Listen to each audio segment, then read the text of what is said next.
Hello students, today let us discuss on urinary magma crystallization. Magma means the molten rock material, and magma we know is an aggregate, rock is an aggregate of minerals, hence magma will also be having different components in it. So under ideal conditions, we cannot imagine a magma to be having only one component. But the meaning of unary magma is a magma which is having only one component. When it is having two components, it is called as binary, and with three ternary and four quaternary, etc. Now, let us begin from the simplest of the systems which is having only one component. And the best example for a one component system is that of quartz.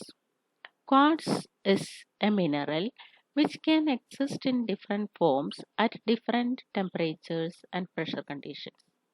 And this diagram is beautifully explaining the existence of the different forms of quartz. That is, the pink area is showing the liquid quartz. That is, when the temperature increases, it is changing to the liquid form and exists as quartz liquid.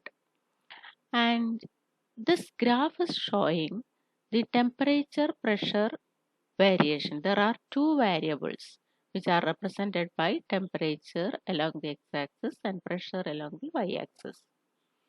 Now you can see that when the pressure is very low and the temperature is also low comparatively, this form called alpha quartz exists. And under low pressure conditions with increase in temperature, alpha quartz changes to tridymite and then cristobalite. Tridymite, cristobalite. Beta quartz. Beta quartz is having this much area where it is existing under higher temperature than alpha quartz and also having a little bit greater pressure. And coesite is a mineral which is occupying a larger area and which can exist from this 2 to 8 GPa pressures. And the temperature is also ranging from some 600 or 500 up to 2200 degrees Celsius. And stishovite is the form of quartz which exists at very high pressure conditions. So this diagram is showing how the same mineral composition quartz is existing at different temperature pressure conditions. So you can see some lines which are separating the faces. And a face is a physically distinct, mechanically separable part of a system. And here these are areas where only one phase exists. And these are called primary phase field. Primary phase field of coesite, primary phase field of alpha quartz, beta quartz, etc. That is only one phase is in equilibrium. And when the line separating the primary phase field is there or boundary line separating coesite and alpha quartz, that means along this line there can coexist alpha quartz and coesite. So these are called the boundary lines.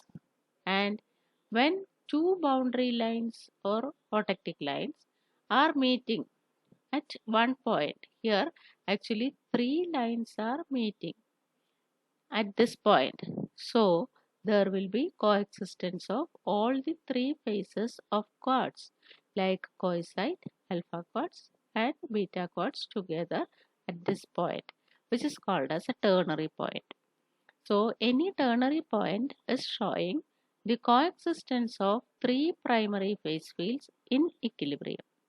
And these are the lines which are showing coexistence of two phases, and primary phase field is an area where there is existence of only one phase.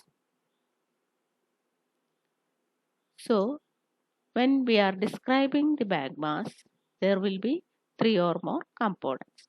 But for the simplicity of study, we are taking silica system, which cannot be a magma having only one component. But for the purpose of study and for establishing the various phases, we are beginning with the quartz system. And these phases are called uh, divariant fields. That is actually, if we change the temperature and pressure, then also there will be existence of this phase here. So here the degree of freedom is said to be 2. And when it is coming to the lines separating two primary phase field, there will be coexistence of two phases along this. So that what happens here, the number of degrees, the phase rule application can be F is equal to C minus P plus 2. F is the number of degrees of freedom and C is the number of components and P is the number of phases. So here, being a unique component system, the number of components is only 1 and the phases are different. So when along this line there is coexistence of two phases, so that the number of freedom is becoming 1 minus 2 plus 2. That is only 1 number of degree of freedom is only 1. And when the phases is becoming 3, you can see that the number of degrees of freedom is changing to 0 or invariant. Here the temperature is fixed, pressure is also fixed to have the coexistence of all the 3 phases together.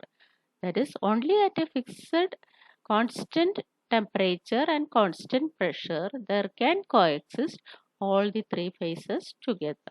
That is, this point is called as invariant point, or the number of degree of freedom is 0.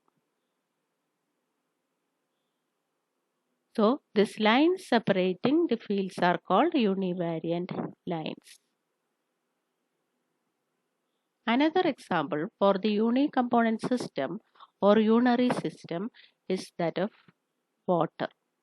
You have already studied the existence of 3 forms of water, that is liquid, ice and vapor.